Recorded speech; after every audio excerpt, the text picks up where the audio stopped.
The gunshot echoed across the vast Montana prairie as Vivian Holloway's horse collapsed beneath her, throwing her into the tall grass that swayed in the autumn breeze of 1876. Pain shot through her ankle as she tumbled, her skirts tangling around her legs, the sound of hoofbeats growing louder behind her. 3 men pursued her, their intentions as dark as the storm clouds gathering on the horizon. "There she is," one shouted, his voice carrying over the wind. "Thought you could get away, girl?" Vivian scrambled to her feet, ignoring the throbbing in her ankle as she limped toward the tree line that bordered the Little Missouri River. Her heart pounded against her ribs, her breath coming in ragged gasps as she pushed through the pain. The river was her only hope. If she could reach it, perhaps she could lose them in the woods beyond. The men were closing in, their horses' hooves thundering against the hard-packed earth. Vivian glanced over her shoulder, her chestnut hair falling loose from its pins as fear drove her forward. The leader of the group, Jasper Willis, leaned forward in his saddle, his weathered face twisted into a cruel smile. He had been pursuing her since her father's death 2 months prior, determined to claim both her and the deed to the Holloway ranch. "Your pa's debts are due, Vivian," Jasper called out, "and I aim to collect one way or another." The trees were just ahead now, the silver ribbon of the river visible through the thinning foliage. Vivian pushed herself harder, ignoring the pain that shot up her leg with each step. The men were nearly upon her, close enough that she could hear their labored breathing, smell the whiskey on their breath. Just as Jasper's hand reached out to grab her, a shot rang out from the trees. His horse reared, and the outlaw tumbled backward, clutching his shoulder as blood blossomed across his shirt. "Get back!" a deep voice commanded from the tree line. A tall figure emerged, rifle raised, face partially obscured by the shadow of his hat. "The lady's not going anywhere with the likes of you."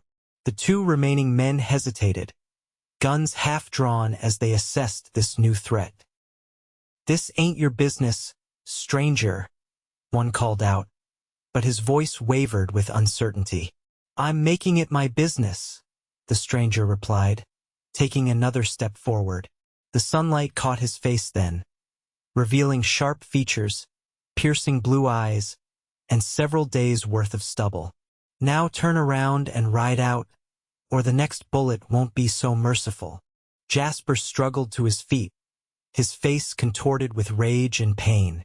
"This isn't over," he snarled, but he backed toward his horse nonetheless. "We'll be back, Vivian. Your pa's debt will be paid." The 3 men retreated, helping their wounded leader onto his horse before galloping away across the prairie. Only when they were small specks on the horizon did Vivian allow herself to collapse, the adrenaline draining from her body as shock set in. The stranger approached cautiously, slinging his rifle over his shoulder. As he drew nearer, Vivian felt a strange jolt of recognition. There was something familiar in the way he moved, in the set of his shoulders. "Are you hurt, madam?" he asked, crouching beside her. Vivian looked up, and the world seemed to stop. She knew those eyes, knew the small scar that cut through his left eyebrow, knew the deep timbre of his voice that had once whispered promises beneath the stars. "Flynn?" she whispered, hardly daring to believe. "Flynn McAllister?" The man's eyes widened in shock, his composed demeanor cracking as recognition dawned. "Vivian? Vivian Holloway. 5 years." It had been 5 long years since Flynn McAllister had ridden away from Silver Creek, promising to return once he'd made his fortune in the silver mines of Colorado. 5 years since she'd stood on the riverbank and watched him disappear, his promises echoing in her ears. "What are you doing here?" she asked, her voice barely audible over the rustling of the trees. Flynn removed his hat, revealing dark hair that curled slightly at the nape of his neck. "I could ask you the same question. Why were those men chasing you?" The reality of her situation came rushing back, and Vivian attempted to stand, wincing as pain shot through her ankle. Flynn's hand was immediately at her elbow, steadying her. "My father's dead," she said flatly.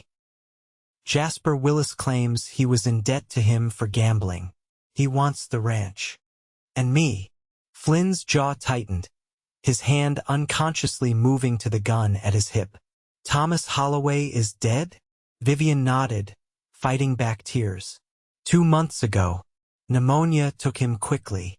A heavy silence fell between them, filled with unspoken questions and the weight of years gone by. Flynn finally cleared his throat, gesturing toward the river. "We should get you somewhere safe. Can you walk?" Vivian took a tentative step, but her ankle gave way beneath her. Flynn caught her before she could fall, his strong arms encircling her waist. The touch sent a jolt of electricity through her, memories flooding back of moonlit walks and stolen kisses by this very river. "I'll carry you," he said, his voice rough with an emotion she couldn't quite place. Before she could protest, he had swept her into his arms, cradling her against his chest as if she weighed nothing at all. As Flynn carried her through the trees toward the riverbank, Vivian was acutely aware of how much had changed between them. The boy who had left was now a man, his frame broader, his face harder, his eyes carrying shadows that hadn't been there before. Yet underneath it all, she could still see traces of the Flynn she had loved, the gentle way he held her, the careful steps he took to avoid jostling her injured ankle. They emerged from the trees onto a small clearing beside the river, where a modest camp had been set up. A small fire smoldered, and a sturdy Appaloosa was tethered nearby, grazing contentedly on the lush grass. Flynn set her down gently on a fallen log, then knelt to examine her ankle.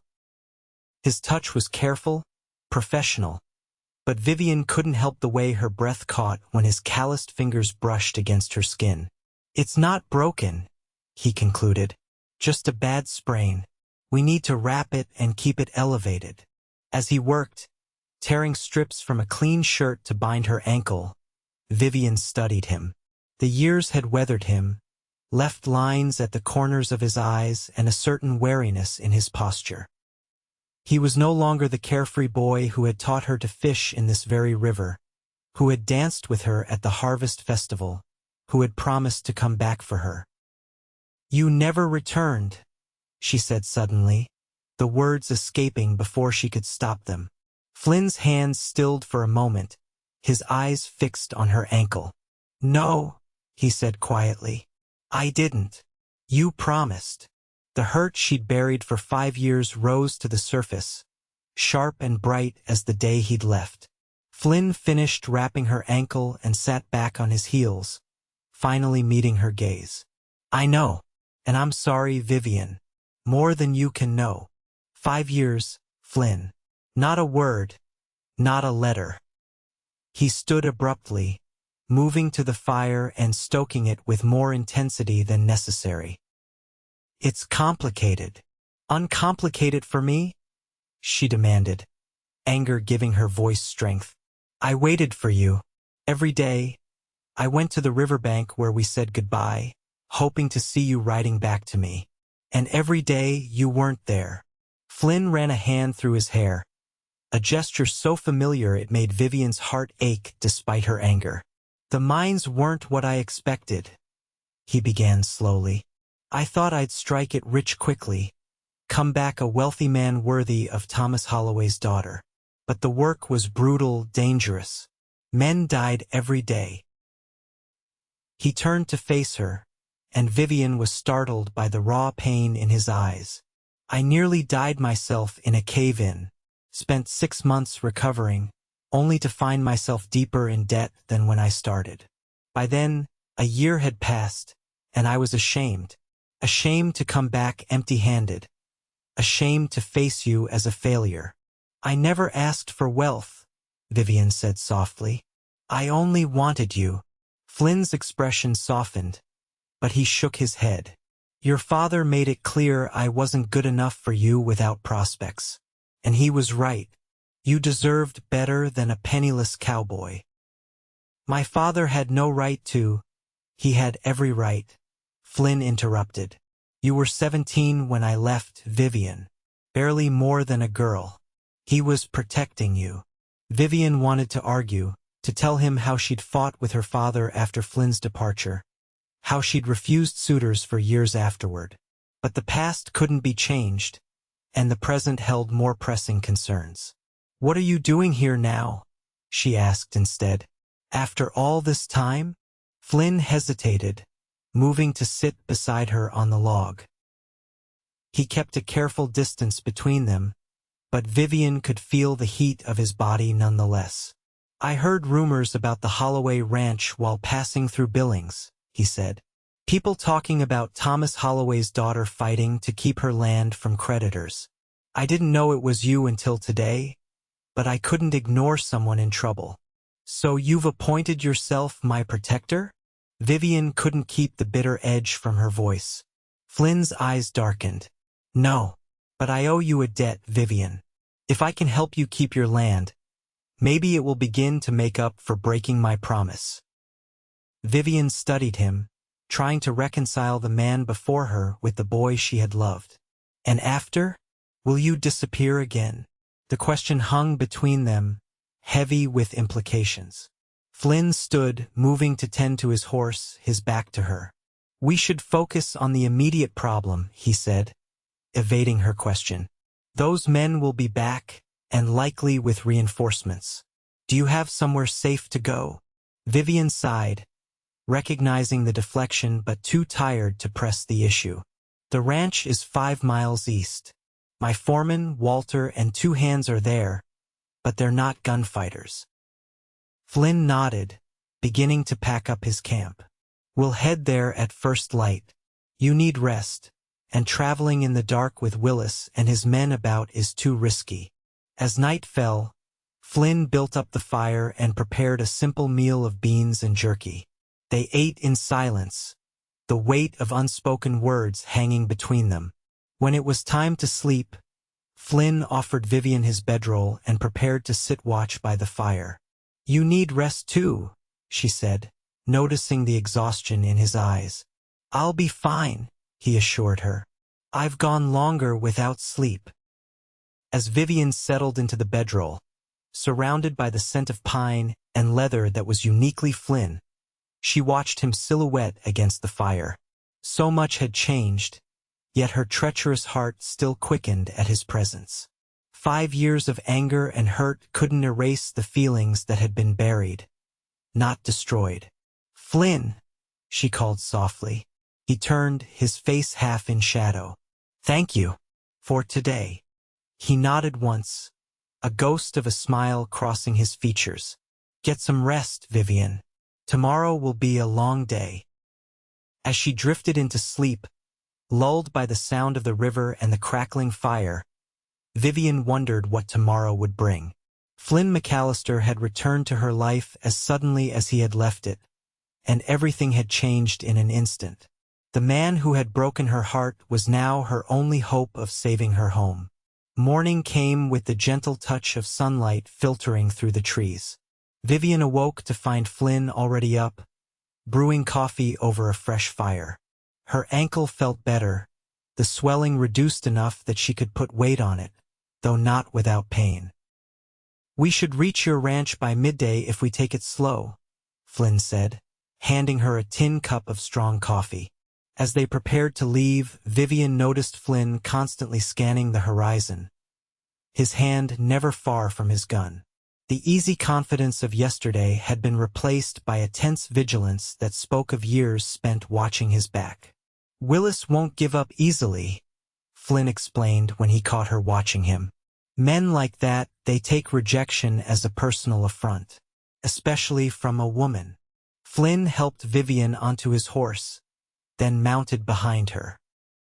The closeness was both familiar and strange, his chest solid against her back, his arms around her as he held the reins. They set off at a steady pace, following the river for a while before turning east toward the Holloway ranch. As they rode, Flynn filled the silence with stories of his years away, the mining camps of Colorado, the cattle drives in Texas, the small towns where he'd worked as everything from a blacksmith's assistant to a deputy sheriff. He spoke of the people he'd met and the places he'd seen, but Vivian noticed he never mentioned women or relationships. She wondered if he had found someone else during those years, if there was a reason beyond failure that had kept him from returning to Silver Creek. "And you?" he asked eventually. "What have the years brought you besides running the ranch?" Vivian thought about the quiet life she'd led in his absence. "Not much to tell. After Father fell ill, the ranch became my responsibility. I learned to keep the books, to negotiate with buyers, to manage the hands." "No husband?" The question was casual, but Vivian felt the tension in his body as he asked it. "No," she replied simply. "There were suitors, but none that I—" She trailed off, unwilling to admit that none had measured up to the memory of him. Flynn was silent for a moment. "Your father must have been disappointed." Vivian laughed without humor. "He was, especially when Jasper Willis began calling. Father thought he was a good match, wealthy, established. He couldn't see past the respectable facade to the cruelty beneath.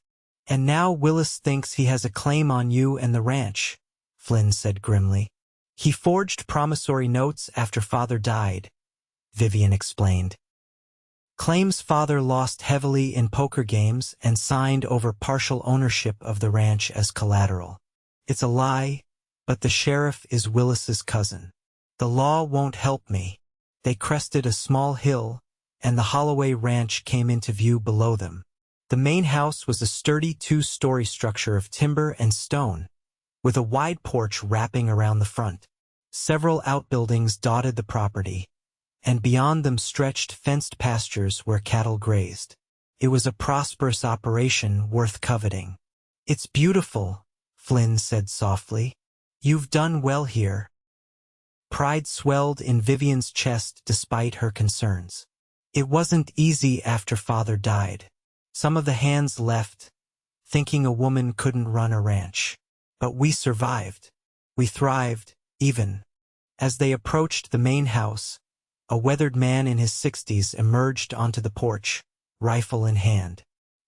His posture relaxed slightly when he recognized Vivian, but his eyes remained suspicious as they took in Flynn. "Walter," Vivian called out as they drew near. "It's all right. This is Flynn McAllister, an old friend." Walter Simmons had been the Holloway ranch foreman since before Vivian was born. He'd watched her grow up, had taught her to ride, and had stood by her when others doubted her ability to run the ranch. "Miss Vivian," he acknowledged, lowering his rifle but not setting it aside. "We've been worried sick when your horse came back without you." "I had some trouble with Jasper Willis and his men," she explained as Flynn helped her down from the horse. Mr. McAllister intervened. Walter's eyes narrowed at Flynn. "McAllister? The same one who—" "Yes," Vivian interrupted quickly. "The very same. And he's here to help us with our Willis problem." Inside the house, after Vivian had changed into fresh clothes and Walter's wife, Martha, had examined her ankle, they gathered around the large oak table in the kitchen. Flynn explained what had happened by the river, and Walter's weathered face grew increasingly grim. "Willis has been gathering men," the foreman revealed. "Hired guns, mostly. Word in town is he's planning something big." "How many men does he have?" Flynn asked, his expression calculating. "At least 10 that I've seen," Walter replied. "Maybe more by now." Flynn exchanged a glance with Vivian. "And here?" "Just me, Hank, and Jesse," Walter admitted.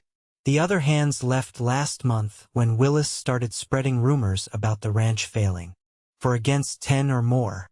The odds weren't good, and everyone around the table knew it." "We need more men," Flynn said finally. "I know some people in Billings who might help, for the right price." "We don't have much cash," Vivian admitted. "Most of our assets are tied up in the herd and the land." Flynn stood, his decision made. "I'll ride to Billings today. There are men who owe me favors. I can be back by tomorrow night if I push hard. You're leaving. Vivian couldn't keep the note of alarm from her voice. The last time Flynn had ridden away, he hadn't returned for 5 years. Something in her tone made him pause. He met her eyes across the table, and for a moment, the years between them seemed to dissolve. I'll come back, Vivian. I promise. The echo of his old promise hung in the air between them, both a reminder and a pledge. I'm holding you to that, Flynn McAllister, she said softly. Walter cleared his throat. I'll have Hank and Jesse keep watch in shifts. If Willis makes a move before you return, we'll hold him off as long as we can. As Flynn prepared to leave, Vivian followed him to the stable where Walter had provided him with a fresh horse. The afternoon sun cast long shadows across the yard, and a cool breeze carried the scent of pine from the distant mountains. Be careful, she said as he tightened the saddle girth. Willis has eyes everywhere. Flynn paused, turning to face her. The distance between them seemed both vast and insignificant. I should be saying that to you. Stay close to the house. Don't go anywhere alone. I can take care of myself, she reminded him. I've been doing it for 5 years. A flash of pain crossed his features, quickly suppressed. I know you can. You always were stronger than anyone gave you credit for. He hesitated, then added, including me. He mounted the horse in one fluid motion, settling into the saddle with the ease of a man who had spent much of his life on horseback. Looking down at her, his expression softened. When this is over, he began, then seemed to reconsider his words. Just stay safe until I return. Vivian watched him ride away, his figure growing smaller against the vast Montana landscape. This time, she didn't go to the riverbank to see him off. This time, she turned back to the house, to the responsibilities that waited for her, and tried not to count the hours until his return. The next morning dawned clear and bright, but the peace was shattered when one of Willis's men was spotted watching the ranch from a distant ridge. By midday, 3 more had taken positions around the property, staying just out of rifle range. They're waiting for something, Walter said grimly as he joined Vivian on the porch. Or someone. Flynn, Vivian realized. They're waiting for him to return. They know we're vulnerable without him. The day stretched endlessly, tension building with each passing hour. Vivian tried to focus on ranch work, checking the books and planning the fall cattle drive, but her thoughts kept returning to Flynn.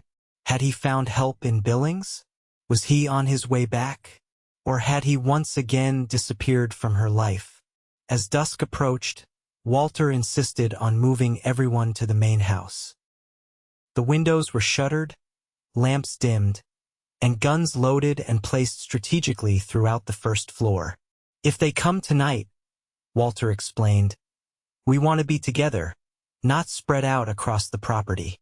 Vivian took her father's old shotgun and positioned herself near the front window, peering through a gap in the shutters at the darkening yard.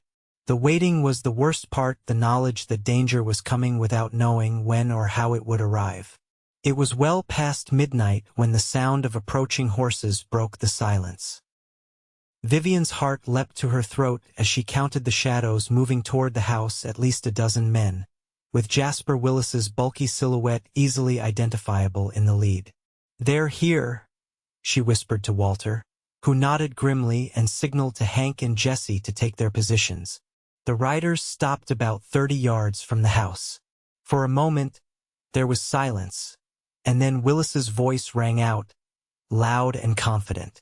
Vivian Holloway, I know you're in there. Come out and let's discuss this like civilized people. Vivian exchanged glances with Walter, who shook his head slightly. Don't respond, he mouthed. After a moment of silence, Willis continued, his tone hardening. I have the legal right to this property, Vivian. Your father's debts are mine to collect, but I'm a reasonable man. Come out, Agree to marry me, and I'll let your people leave unharmed. Walter spat on the floor in disgust. Legal right my foot, he muttered. Thomas never gambled more than $1 in his life. You have until dawn to decide, Willis called out. After that, we come in and take what's ours. And I can't guarantee everyone's safety if it comes to that. The riders withdrew to the edge of the property, setting up camp within sight of the house. Their campfires dotted the darkness like malevolent stars, a constant reminder of the threat that waited for morning. What do we do? Hank asked, his young face tense with worry. Vivian squared her shoulders, channeling the strength her father had always insisted she possessed. We wait for Flynn, and if he doesn't come by dawn. She paused, considering their options. We fight. The night passed with agonizing slowness. Vivian took turns keeping watch with the others, but there was no sign of Flynn or the help he had promised to bring. As the eastern sky began to lighten, turning from black to deep blue, she faced the possibility that she was on her own once again. Just as the first rays of sunlight crested the horizon, Walter, who was watching the rear of the house, suddenly tensed. Riders coming from the east, he whispered urgently. Vivian's heart sank. More of Willis's men, coming to surround them completely. But as she moved to the window, Walter's expression changed from concern to cautious hope. It's McAllister, he said in disbelief. And he's not alone. Vivian rushed to see, her pulse quickening as she made out Flynn's familiar silhouette leading a group of at least 15 riders. They approached carefully, using the cover of the trees along the eastern property line to shield their arrival from Willis's men. Flynn broke away from the group, making his way to the back door of the house where Vivian now stood, hardly daring to believe he had returned as promised. Sorry I'm late, he said as she opened the door, a ghost of a smile playing at the corners of his mouth. Had to convince some old friends this was worth their while. Relief flooded through Vivian, so intense she nearly stumbled. Flynn caught her arm, steadying her, and for a brief moment, they stood close enough that she could feel the warmth of his breath on her cheek. You came back, she whispered. His eyes softened. I told you I would. The moment was broken by Walter clearing his throat. Willis and his men are out front. They're expecting an answer at dawn. Flynn nodded, his expression turning serious. Then let's give them one they weren't expecting. He quickly outlined his plan. The men he'd brought a mix of former lawmen, ranch hands, and a few colorful characters who seemed to have history with Flynn would take positions around the property. When Willis made his move, they would be caught in a crossfire. The goal is to convince them to leave without bloodshed, Flynn explained. But if it comes to a fight, we're ready. As dawn broke fully, casting long shadows across the yard, Willis and his men mounted up and approached the house. Jasper sat tall in his saddle, his confidence evident in every line of his body. He clearly believed he had the upper hand. Time's up, Vivian, he called out. What's your answer? Flynn nodded to Vivian, and together they stepped onto the front porch. Willis's eyes widened in surprise at the sight of Flynn, and then narrowed in anger. You, he spat, should have known you'd come crawling back. The lady's not interested in your offer, Willis, Flynn replied calmly. And your claim to this land is based on forged documents. I suggest you and your men ride out now, while you still can. Willis laughed, a harsh sound that echoed across the yard. And who's going to make me? You and 3 ranch hands. At Flynn's signal, his men emerged from their hiding places, rifles trained on Willis and his group. The smug expression slid from Willis's face as he realized he was surrounded. Like I said, Flynn continued, his voice hard as steel, ride out now. Don't come back. And stay away from Miss Holloway and her property. For a tense moment, it seemed Willis might still choose to fight.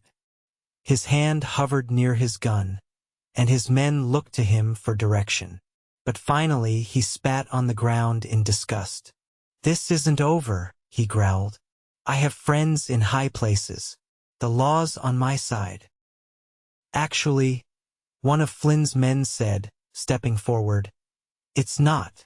The man removed his hat, revealing a silver badge pinned to his vest. "U.S. Marshal James Cooper. I've been investigating you for land fraud across 3 territories, Willis. Those forged documents you've been using, they're going to put you away for a long time." Willis's face paled, and without another word, he wheeled his horse around and galloped away.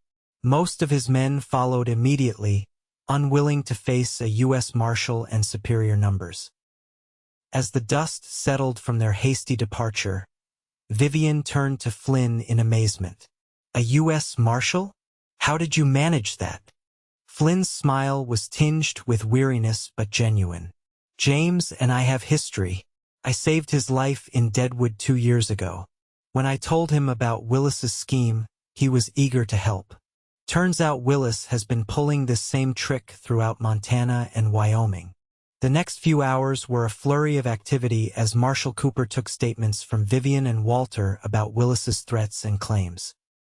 Flynn's other friends, a colorful assortment of characters from his years of wandering, made themselves at home, accepting Vivian's hospitality with good-natured appreciation.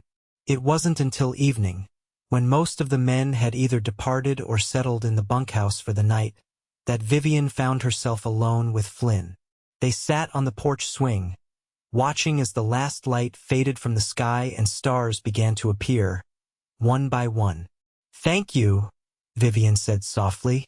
"You saved my home." Flynn shook his head. "You would have fought for it regardless. I just evened the odds a bit." A comfortable silence fell between them, less fraught with tension than before. The events of the day had shifted something between them, created a new foundation on which they might build. Something. Vivian wasn't sure what. "What will you do now?" she asked finally. "Where will you go?" Flynn seemed to consider the question carefully, his gaze fixed on the distant mountains. "I don't know," he admitted. "For 5 years, I've been drifting, never staying in one place long enough to put down roots. I told myself it was because I was looking for opportunity, for the means to come back to you worthy of your hand. But the truth is, I was running from my failure." He turned to face her, his eyes reflecting the starlight. "I was a coward, Vivian. Not for leaving. I truly believed I was doing what was best for you, but for not coming back when things went wrong. For not writing to explain. For letting you believe I had forgotten my promise." Vivian studied his face, seeing the regret etched in lines that hadn't been there 5 years ago. "Why did you really come back now?" she asked. "The truth, Flynn." He sighed, running a hand through his hair in that familiar gesture that still made her heart skip. "I heard about Thomas's death and the trouble with the ranch. I was in Billings working as a deputy when news came. I didn't know if you were still here, if you were married. But I knew I had to make sure you were safe." "And if I had been married?" Vivian pressed. "Would you have still interfered with Willis?" "Yes," Flynn answered without hesitation. "Your happiness has always mattered to me, Vivian, even when I convinced myself you were better off without me." The honesty in his voice, the vulnerability in his expression, touched something deep within Vivian. The anger she had nursed for 5 years began to dissolve, replaced by understanding. They had both been young, both made mistakes. And perhaps, just perhaps, it wasn't too late to find their way back to each other. "Will you stay?"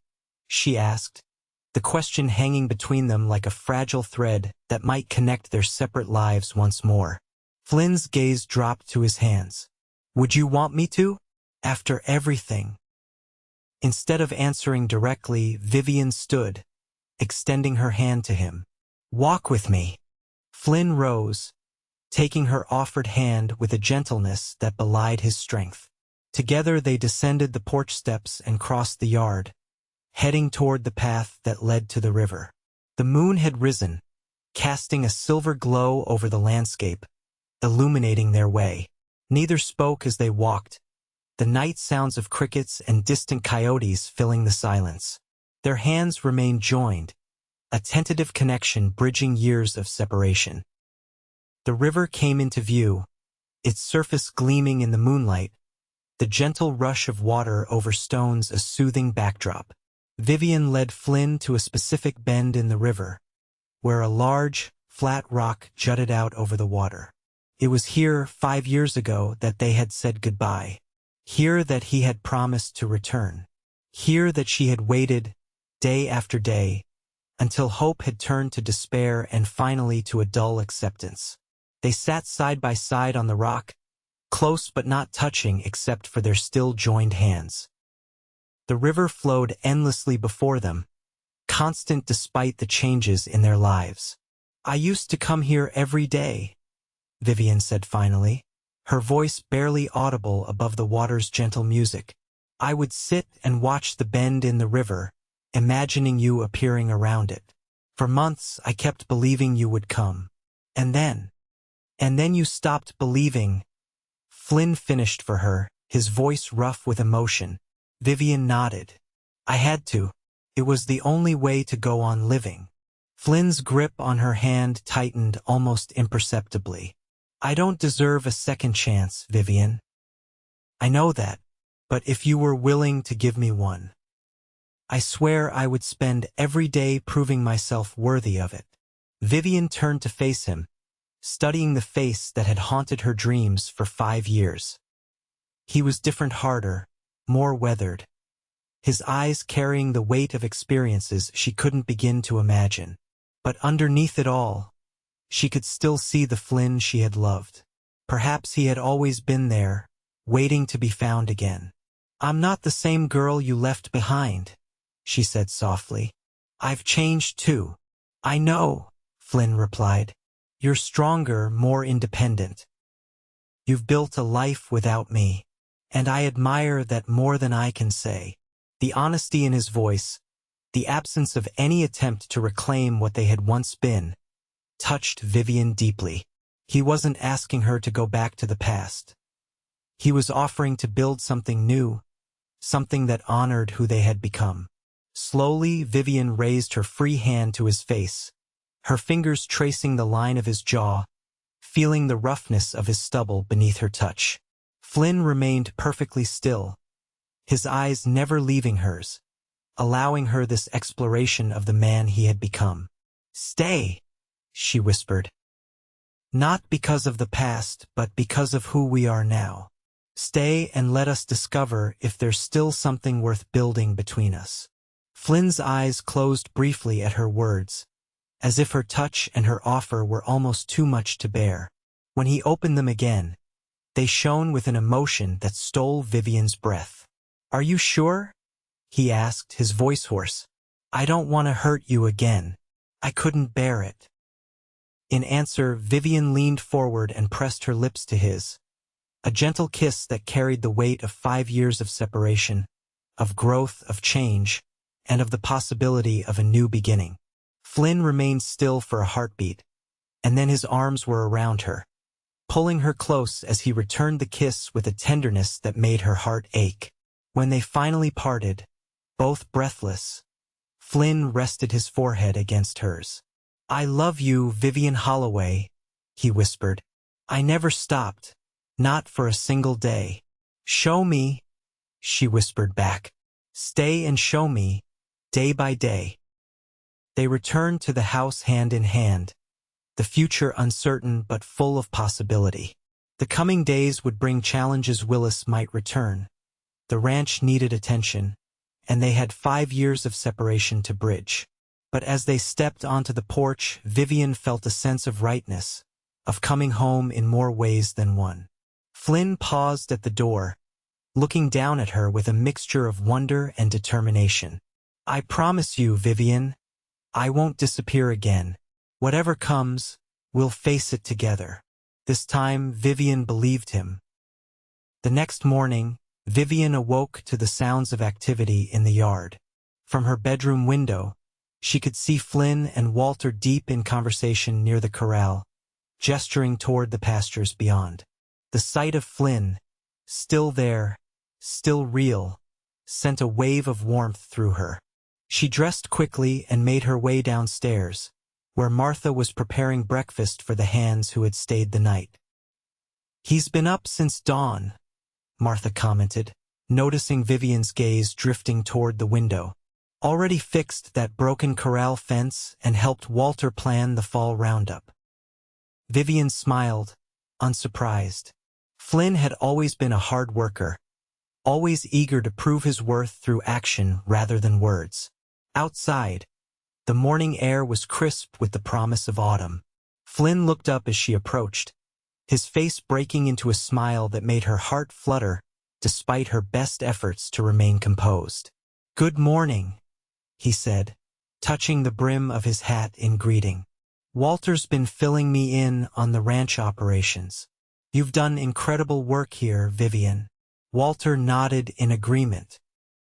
"Been telling Flynn how you stood up to that cattle buyer from Chicago last spring. Man tried to cheat you on the price, and you sent him packing with his tail between his legs." Vivian laughed at the memory. He didn't expect a woman to know the market rates or to stand her ground. "His mistake," Flynn said, pride evident in his voice. "Walter says your breeding program has produced some of the finest stock in the territory." They spent the morning touring the ranch, Flynn asking questions and offering suggestions drawn from his experiences on other ranches. His knowledge impressed Vivian. He had clearly learned much during his years away. By midday, they had developed a plan to expand the herd and improve the irrigation system for the hayfields. Days turned into weeks as Flynn integrated himself into the rhythm of ranch life. He worked alongside the hands, his strength and skill earning their respect. He rode the boundaries with Walter, learning every inch of the property. And in the evenings, he and Vivian would sit on the porch or by the fireplace, sharing stories of the years they had spent apart. Gradually, Vivian learned of Flynn's struggles, the mine accident that had nearly killed him, the months spent recovering in a drafty cabin with only an old miner for company, the odd jobs he had taken to survive, the skills he had acquired through necessity. He spoke without self-pity, describing his failures with the same straightforward honesty as his successes. In turn, Vivian shared her own journey, the initial stumbling attempts to manage the ranch, the resistance she had faced as a woman in a man's world, the lessons learned through trial and error, the satisfaction of proving the doubters wrong. Flynn listened with genuine interest, his admiration for her determination evident in his attentive gaze. As September gave way to October, the days growing shorter and the nights cooler, something shifted between them. The tentative reconnection deepened into a comfortable partnership, built on mutual respect and a shared love for the land. They worked together, planned together, and gradually began to dream together. One evening, as they sat by the fire after a long day of preparation for the winter months ahead, Flynn reached for Vivian's hand. "I've been thinking," he began, his tone unusually hesitant, "about the future, our future." Vivian's heart quickened, but she kept her expression calm. "What about it?" Flynn's thumb traced circles on the back of her hand, his gaze fixed on the dancing flames. "I know it's only been a few weeks since I returned.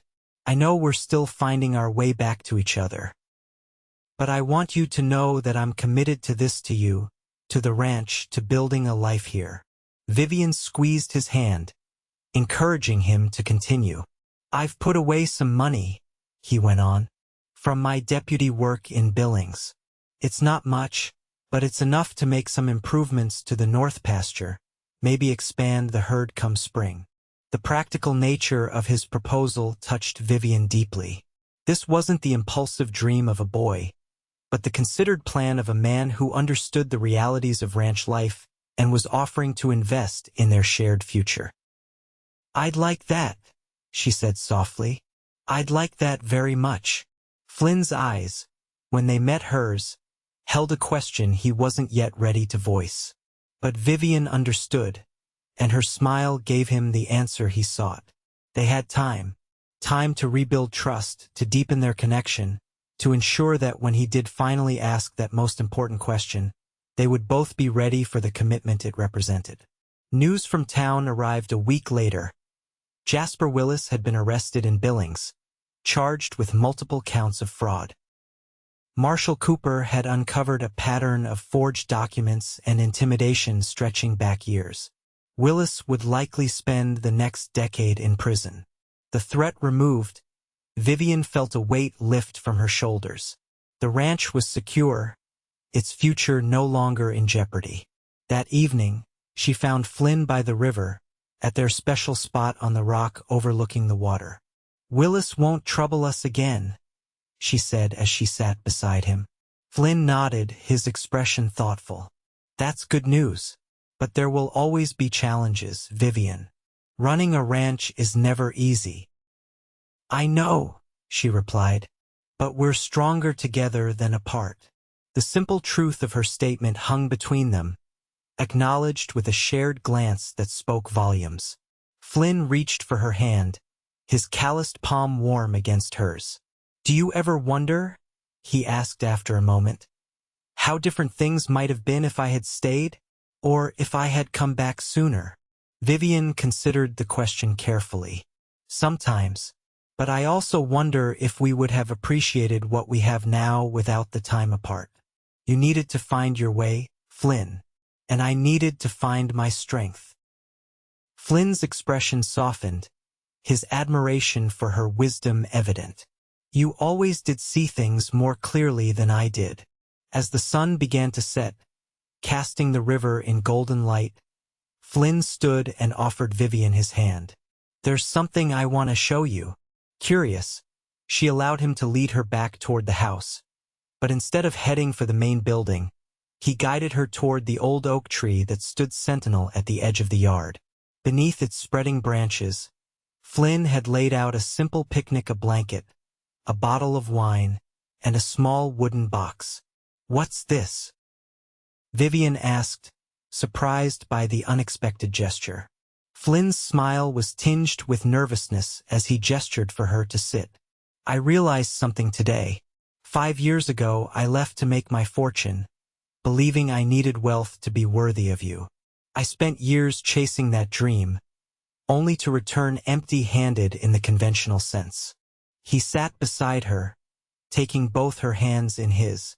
"But these past weeks have shown me that true wealth isn't measured in gold or silver. It's found in the land we tend, the home we build, the life we share." Flynn reached for the wooden box, opening it to reveal a simple silver ring set with a small turquoise stone. "This isn't the diamond I once dreamed of giving you, but it's honest, like the life I'm offering." Vivian's breath caught as Flynn slid from the blanket to one knee before her, the ring held between them like a promise. "Vivian Holloway, I love you. I have loved you since we were children swimming in this very river. I loved you when I foolishly rowed away, thinking I needed to prove myself worthy of you. And I love you now, more deeply than ever, knowing the strong, capable woman you've become." His voice grew husky with emotion as he continued. "I can't promise you riches or an easy life, but I can promise you my heart, my hands, and every day of my future. Will you marry me?" Tears blurred Vivian's vision as she looked at the man before her, not the boy who had left, but the man who had returned, tempered by hardship, strengthened by experience, humbled by life's lessons. The ring he offered wasn't grand or ostentatious, but like Flynn himself, it was authentic and enduring. "Yes," she whispered, her voice breaking on the word. "Yes, Flynn McAllister, I will marry you." Joy transformed his features as he slipped the ring onto her finger, then drew her into his arms. Their kiss was both a culmination and a beginning, sealing a promise that had weathered separation, doubt, and the passage of time. As they walked back to the house hand in hand, the future stretching before them like the vast Montana sky. Vivian knew that their journey had only just begun. There would be challenges ahead, harsh winters, difficult seasons, the endless work of ranch life. But they would face them together, their love stronger for having been tested, their commitment deeper for having been chosen not once, but twice. The wedding took place the following spring, when the prairie was alive with wildflowers and the promise of new beginnings. It was a simple ceremony held on the ranch, with Walter giving Vivian away and Martha weeping joyfully in the front row. The U.S. Marshal, James Cooper, returned for the occasion, standing as Flynn's best man and bringing news that Jasper Willis had been sentenced to 15 years in prison. After the celebration, as the last guests departed and the evening shadows lengthened across the yard, Flynn took Vivian's hand and led her toward the river. They walked in comfortable silence, married now, their futures irrevocably intertwined. At the riverbank, their special place, Flynn turned to his bride, his eyes reflecting the same wonder and devotion that had been there when they were young. But now that devotion was tempered by understanding, by acceptance of each other's flaws and strengths, by the knowledge that love wasn't just a feeling but a choice they would make each day. "Do you remember?" Flynn asked softly. "The last time we stood here before I left? How I promised to come back to you." Vivian nodded, the memory no longer painful but simply a part of their shared history. "I remember." Flynn drew her close, his arms encircling her waist as they had so many years ago. "I'm sorry it took so long, but I'm here now, and I'm never leaving again." As the sun dipped below the horizon, painting the sky in shades of gold and crimson, Flynn bent his head and kissed her not with the desperate passion of youth, but with the steady, enduring love of a man who knew the value of what he held in his arms. It was a kiss that honored their past, celebrated their present, and promised their future. The cowboy had come back to the riverbank where she waited, and kissed her like it was the first time, with wonder, with tenderness, with the knowledge that some loves are worth waiting for, worth fighting for, worth building a life around. And as they walked back to the house that was now truly their home, hand in hand beneath the endless Montana sky, both knew with absolute certainty that the journey ahead, whatever it might bring, was one they would travel together. In the years that followed, the Holloway McAllister ranch flourished under their joint stewardship. Flynn's practical knowledge complemented Vivian's business acumen, creating one of the most successful operations in the territory. They worked side by side, partners in every sense of the word, their mutual respect and deep love evident to all who knew them. Their first child, a daughter named Eleanor, arrived the following winter during a fierce blizzard. Flynn had ridden through the storm to fetch the doctor from town, returning just in time to hear his daughter's first cry. Holding the tiny bundle in his arms, looking down at the perfect face that was a blend of him and Vivian, Flynn felt a love so profound it nearly brought him to his knees. "She's beautiful," he whispered, carefully returning the baby to Vivian's waiting arms. "Like her mother." Vivian smiled tiredly, her face radiant despite the exhaustion of labor. "She has your eyes." 2 years later, their son Thomas was born, named for Vivian's father, but with Flynn's determined chin and curious nature. The children grew strong and healthy, surrounded by the beauty of the Montana wilderness and the steady love of their parents. Life wasn't always easy. There were harsh winters when the snow piled high and the cattle needed constant attention to survive. There were dry summers when the streams ran low and the crops struggled. There was the year when a wildfire threatened the western boundary of their land, and they fought day and night alongside their neighbors to control the blaze. But through it all, Flynn and Vivian remained steadfast, their partnership deepening with each challenge overcome, each joy shared, each quiet evening spent together on the porch as the sun set over their land. Flynn never forgot the lessons of his years away, the value of perseverance, the importance of honesty, the true meaning of wealth.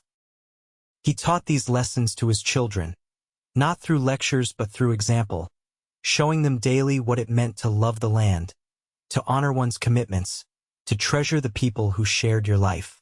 Vivian, too, passed on her strength and wisdom. She taught Eleanor to ride and to read, to keep the ranch books and to stand her ground in a world that often underestimated women. She showed Thomas how to recognize the changing seasons in the flight of birds and the growth of plants, how to respect the delicate balance of the natural world that sustained them all. Together, they built not just a ranch but a legacy, a place where values mattered more than possessions, where the bond of family was strengthened daily through shared work and shared love, where the mistakes of the past were acknowledged but not allowed to overshadow the promise of the future. And sometimes, on summer evenings when the children were abed and the day's work was done, Flynn and Vivian would walk hand in hand to the riverbank. There, in the place where they had said goodbye and hello again, they would sit in comfortable silence, watching the eternal flow of the water, feeling the connection that had survived separation and doubt to emerge stronger, deeper, more abiding than either could have imagined in their youth. "Do you ever regret it?" Flynn asked once, as they sat with their shoulders touching, the silver in their hair catching the moonlight. "Choosing this life with me?" Vivian turned to look at him, at the face she had loved for more than half her life, now lined with the years but still unmistakably, wonderfully Flynn. "Never," she replied simply. "Not for a single moment." And she meant it. For all the hardships, for all the challenges, for all the ordinary days of work and responsibility, there had been countless moments of joy, the children's laughter, the satisfaction of the land well tended, the quiet comfort of Flynn's presence beside her through it all. They had built something precious together, something that would outlast them in the children they had raised, in the land they had nurtured, in the community they had helped to strengthen. It wasn't the life either had imagined as young lovers by the river, but it was richer, more meaningful, more deeply satisfying than those youthful dreams could have encompassed. As they walked back to the house that night, Flynn's arm around Vivian's waist, they paused to look up at the vast canopy of stars above them, the same stars that had witnessed their parting and their reunion, their struggles and their triumphs, their enduring love that had withstood the test of time.